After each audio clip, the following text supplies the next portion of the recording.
Welcome to The Last Breakfast. Please enjoy the video. In this video, I will explain how to program a Jeep Grand Cherokee key fob. First, gather all your existing working key fobs and any new, unprogrammed ones you wish to add. It's crucial to ensure your vehicle's battery is fully charged before starting, as interruptions can cause issues. We'll walk through the specific sequence of actions you need to perform inside your Jeep to successfully link the new fob. This method is designed to be straightforward, helping you get your new key working quickly and efficiently. Now, let's dive into the programming steps. Begin by inserting an already programmed, working key into your Jeep's ignition. Turn this key to the on position, but do not start the engine, and hold it there for exactly 5 seconds.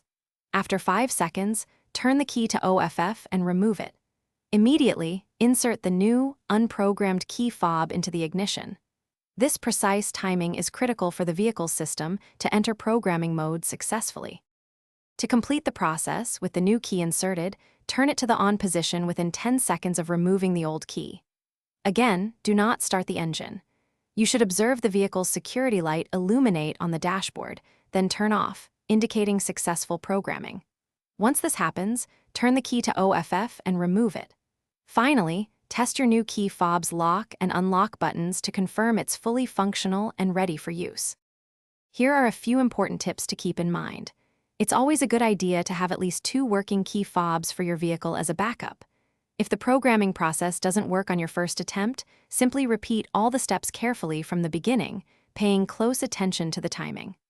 Also, for some great deals, including the best socks you'll ever own, check the description below for links. Darn Tough socks offer a lifetime warranty, so you'll never need another pair. Thanks for watching.